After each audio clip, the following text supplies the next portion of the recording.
Hey, what's going on, everyone? This is Silverback Stacker, and today I want to talk about the negatives of stacking silver. Now, I'm talking about the negatives because there's people new into the silver stacking community, and everybody in the community is always positive about stacking silver. I'm positive on it. I enjoy it, and I love stacking silver. So I want to start by saying this: I love stacking silver, but also understand the risk of stacking silver. Also understand the negatives of stacking silver. And I feel like it's important to go over the negatives of stacking silver for new silver stackers, so at least they know what they're getting into. This is not to spread fear or to get people thinking that stacking silver is a bad thing. I think for the most part it's a positive thing, and that's why I do it. But I think people should be aware of possible risks and negatives of stacking silver before they get into it. And yeah, that's what I honestly think. I think that the community is very positive. I think most of us focus on the positivity, and I don't think there's anything wrong with that. But I just think that we should give new stackers, a chance to know what they're getting into and the risk. So, with that being said, the first thing I want to talk about is storage. So, storing bars or coins or anything silver, what happens after a while is that there's a lot of weight. So you have weight, and then there's the size of it after a while. Now, we're specifically talking about silver stacking. If you want to avoid storage, what you could do is buy gold. Gold costs more. Me personally, I enjoy stacking silver more because I feel like I have more. But storage could become an issue, especially when you get to larger amounts. When you get to 1,000 ounces, I mean, even 500 ounces can be a good amount, but for 1,000, 2,000 ounces, if you're really stacking a lot, it can become an issue weight-wise and putting in places, especially if you have a lack of space in your house. So that's something I want to talk about. That could become a negative. Another negative is security concerns.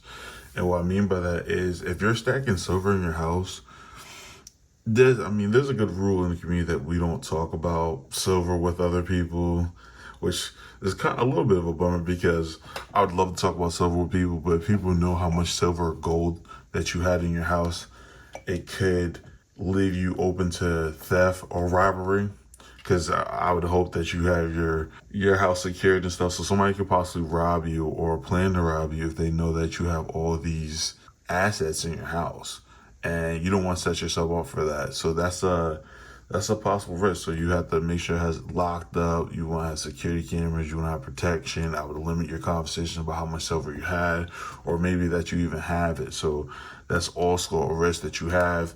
If you did something else like stocks or bonds, there's other risks, but typically, for the most part, somebody stealing your stocks electronically is less of a risk than having physical precious metals in your house, silver specifically, but could be gold. So that's a risk as well. Sometimes I haven't run into this myself, but there's been periods in time where it's difficult to sell silver. So especially typically if you buy smaller amounts, it's not that bad. But let's say you have a 100-ounce bar, part of people having difficulty selling it.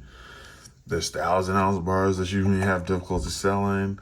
10-ounce bars are pretty good to sell, but I have heard of issues or difficulty selling items at certain times when, let's say a lot of people are selling, or just, let's say you go to your coin shop and you don't have enough cash, like you want to sell a large amount, but they don't have enough cash. I've had that happen to me, and I had to go to a different location because I was trying to sell something. They have enough money to buy it from me at the moment, so I had to go to a different place, and luckily the other place had the money, but depending on how much precious metal you're selling at that time in the market, places might not have enough money to buy it from you.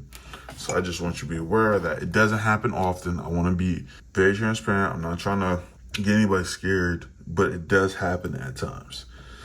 Another thing is reselling. So I've had times where, let's say, depending on what you're buying, right? So depending on what you're buying, let's say, this is my second time trying to stack. When I bought other metals before, if you bought pandas, or let's say you bought certain American Eagles do pretty well of selling it back.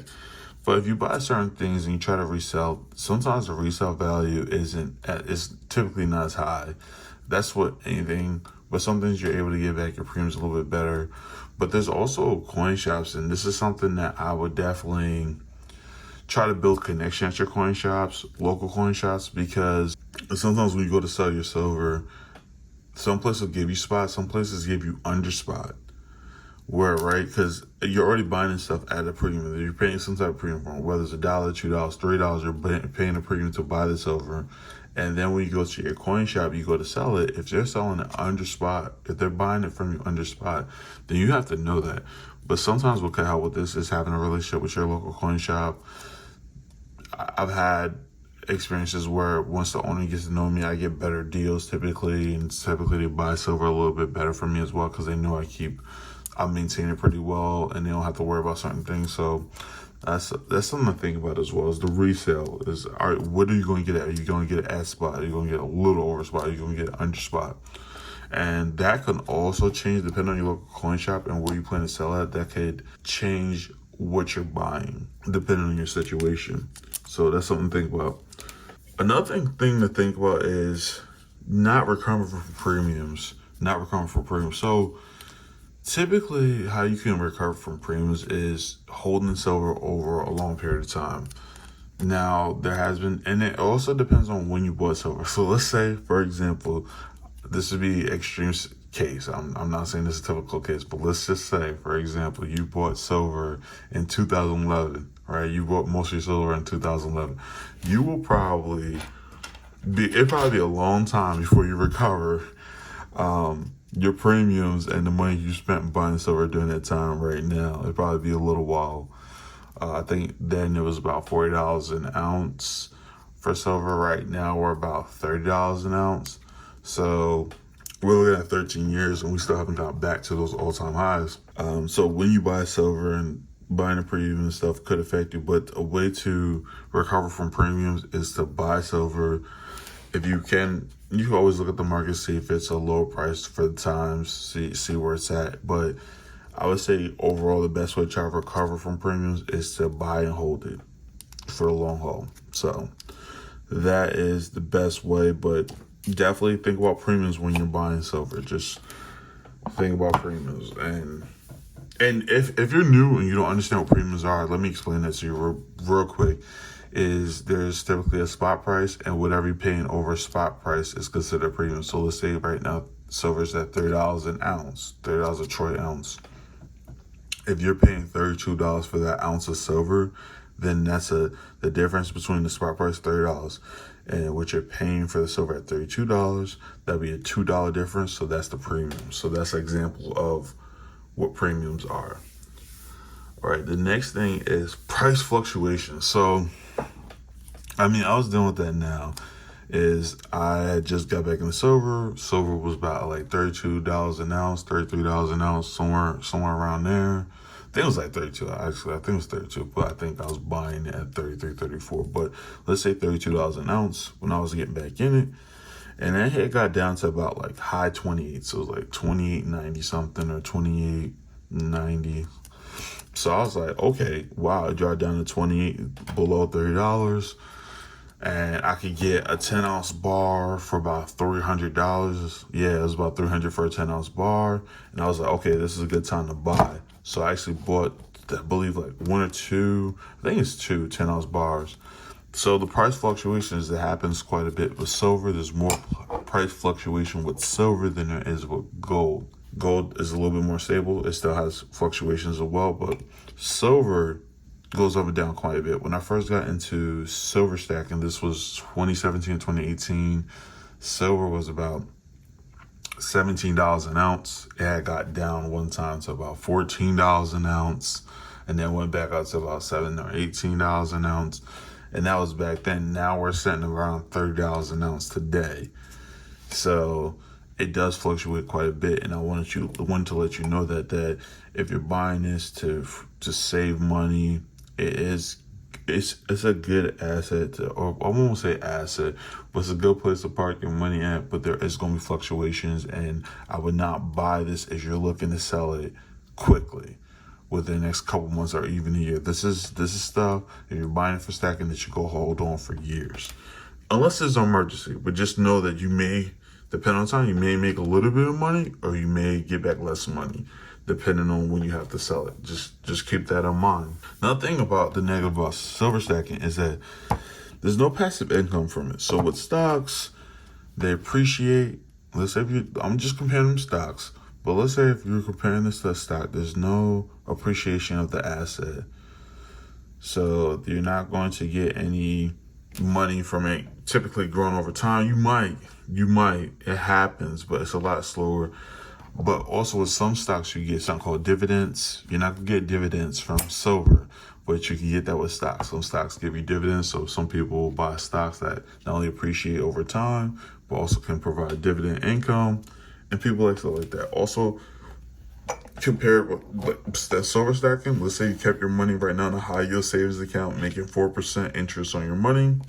You can make money. That's something I did with some of my money, is put in a high yield savings account, and I'm generating some passive income with money parked there in that savings account, which when I buy the silver, it's not doing any of that. So sometimes that's a negative tip, is that you're not making any passive income over stacking silver. Typically, a way that you can do it if you want is what I'm doing. I haven't made any money from doing this yet, but let's say if you make YouTube videos and you're stacking silver and you talk about silver, that could be a way for you to stack silver and generate some passive income. So that's a possibility. But other than that, you're not just parking your money in silver and then generating passive income. All right. Another negative is opportunity cost. So I love finance. That's something I actually went to school for, is finance. And one of the topics I always found fascinating is opportunity cost, because it's something that I don't think we really think about, is what, if we're spending this money, what other things could we have spent it on that could have been better? Whether that's education, whether that's stocks, whether that's bonds, parking it in a high yield savings account, other assets, real estate. There's a bunch of other things that we could talk about, but there's opportunity costs that we're potentially missing, and you can compare it over time with other things. So there's always something to consider, like, what are you giving up to stack silver? And once again, I want to put it out there, I'm not negative on silver. I love silver. I'm actually, like I said, this is my second time trying to stack. And whenever it comes in the mail, I should have about 100 ounces before the end of 2024. And my goal is to have another 100 ounces in 2025. So I will still be stacking. This is just a video just explaining some of the negatives for new stackers. All right. So another thing is risk of counterfeit. So there is ways to avoid. Typically, local coin shops, they're going to sell you real silver, and you can ask them. They usually have equipment there that you could test the silver. But if you're buying it online from a place that's not reputable, and when I mean reputable, there's a bunch of different websites that sell gold, silver, platinum, palladium. So I'm not going all about AppMax, JM Bullion, SD Bullion, you got Hero Bullion. There's a bunch of different good websites to buy silver from. But I wouldn't just buy from like Amazon for some random person, or going to eBay just buying it from random people. It's a lot more risky when you do stuff like that. You're buying it from places that's not a reputable place to buy it from. Or if you buy it from people in person, you need to know some tests. You can paint the silver. There's chemicals that you can use to test the silver.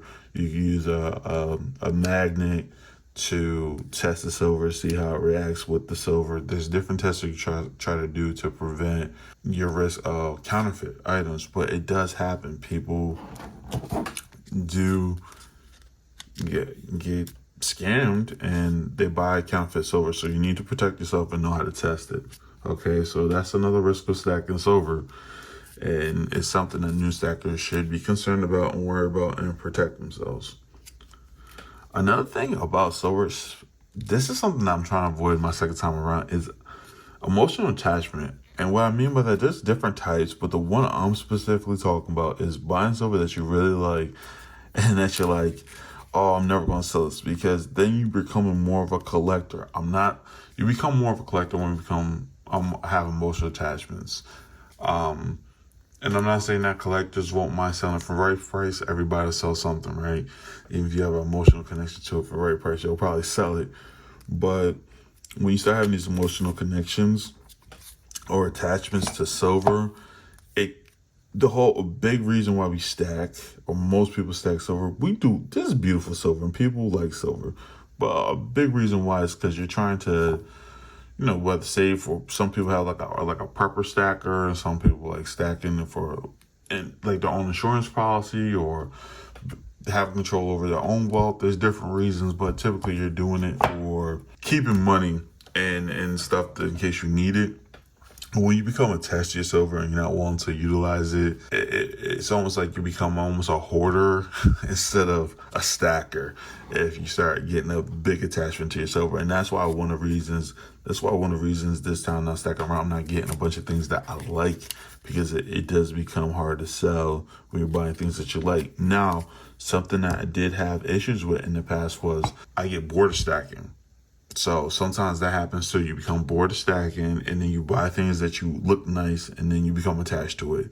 So it does keep you stacking, but it's something to think about. Just keep that in mind, that people develop emotions, and people typically have a mixed things in their stack because of that, because they want to keep staying motivated to stack items. Because it does get boring just buying bars or boring stuff after a while. It does. I mean, things look nice, but you get bored of it and you want something different. But it can lead to emotional attachment to your stack. All right. And the last risk that I want to talk about that I don't think people think about enough is, a lot of people talk about silver being industrial metal and its use cases. Solar panels, it used to be for photography at one time, for cameras would use silver. Right now, battery operated cars use a certain amount of silver. This is all true. Silver is also not just a precious metal, but it's also industrial metal, and price can be driven by its industrial usage.